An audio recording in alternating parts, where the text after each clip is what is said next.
परंतु राग द्वेष करके जो कर्म का बंध आपने किया उसे लेकर आप अवश्य जाएंगे। लेकर किसको जाना है? उसी आत्मा को लेकर जाना है जिसने राग और द्वेष किया। इसलिए गृहस्थी में रहते हुए भी जनेंद्र प्रभु की आज्ञा ऐसे, इस संसार में भले ही रह रहे हो पर इस संसार में भी ऐसे रहो, इसके साथ रहते हुए भी किसी के साथ नहीं हो। कैसे रहना है संसार में भी? सबके साथ होते हुए भी किसी के साथ नहीं है, संग में रहते हुए भी किसी के संग नहीं है। ऐसा मुनिराजों को समझाया जाता है कि संग में भी रहो लेकिन किसी के संग मत रहो। आप अकेले ही आए हो, अकेले कल्याण करके जाओगे। जिससे आपके स्वार्थ की सिद्धि होती है वो मेरे लगते हैं, और जिनसे स्वार्थ की सिद्धि समाप्त हो जाती है वे सब पराये लगते हैं। परंतु सत्य है दोनों ही पराये हैं। सत्य क्या है? निश्चय से सत्य है जो आपके काम का आपको लग रहा है वो भी पर है, और जो आपको जिससे द्वेष बुद्धि चल रही काम का नहीं है वो भी पर है। बचना तो आपको दोनों से ही, दोनों पराये हैं।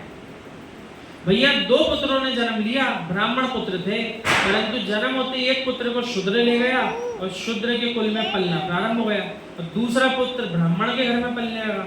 जो ब्राह्मण कुल में पला तो मदिरा को देखना भी पाप कहता है, स्पर्श करना तो दूर की बात। और जो शूद्र कुल में पला वो मदिरा पान तो क्या, मदिरा स्नान करने में भी पुण्य मानता है।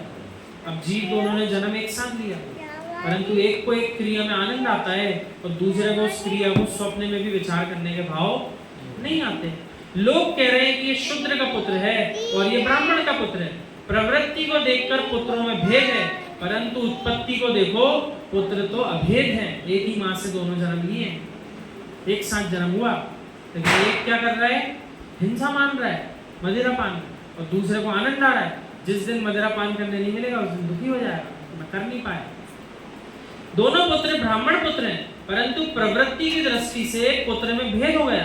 यानी ध्यान दो, राग भी कषाय का पुत्र है, द्वेष भी कषाय का पुत्र है, परंतु प्रवृत्ति में भेद है, उत्पत्ति में कोई भेद नहीं है। दोनों संसार बढ़ा रहे हैं। कितना सुंदर उदाहरण है। इसी तरह राग भी कषाय का ही पुत्र है और द्वेष भी कषाय का ही पुत्र है।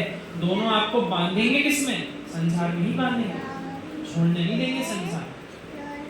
राग भी बंधे का कारण है, द्वेष भी बंधे का कारण है। बंध से बचना है तो द्वेष करना पहले छोड़ो और राग करना भी छोड़ो, राग करना भी छोड़ो। इसी प्रकार जब तक अपन अशुभ नहीं छोड़ पाए तब तक शुभ क्रिया करना बंद नहीं करना।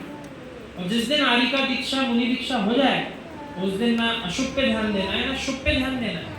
अब थोड़ी चिंता करना, महाराज जी आते हैं हमको भी अष्टद्रव्य लेके पूजन करने जाना है। हालांकि आगम के ग्रंथ में वसुनंदी जी आचार्य ने ऐसा लिखा है कि कदाचित किसी श्रमण को यदि द्रव्य दिया है वो बहुत अशुभ में जा रहा है तो अपने को भक्ति में लगा सकते हैं, लेकिन ऐसा मुख्य रूप से सारे प्रमुख आचार्यों ने ऐसे कहा है।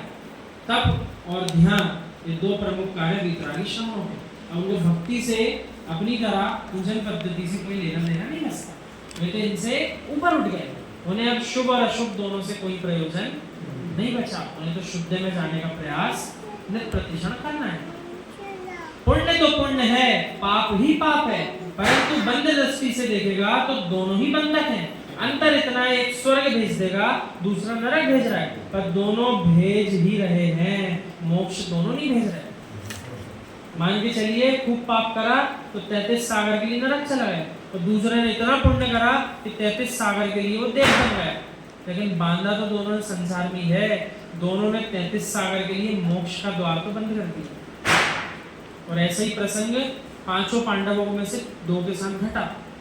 3 तो शुद्ध ध्यान कर रहे और तीनों सिद्ध हो गए, और बाकी के जो 2 थे 5 पांडवों में से, उन 2 के मस्तिष्क में बस इतना सा जो दया का भाव आ गया, हम तो सहन कर लेंगे, हमारे चारों जो साथ में मुनिराज हैं वे क्या इस उपसर्ग को सहन कर पाएंगे क्या?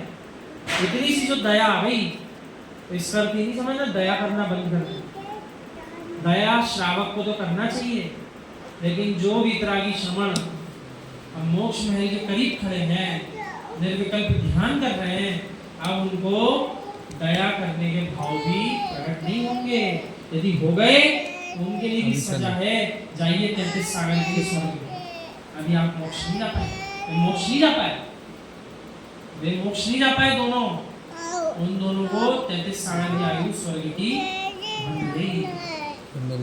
यदि मोक्ष जाने की बात कर रहे हो तो राग द्वेष दोनों से बचो।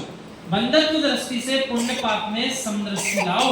अशुभ से बचने के लिए पुण्य बराबर करना, परंतु पुण्य में लीन होने के लिए पुण्य नहीं करना। अभी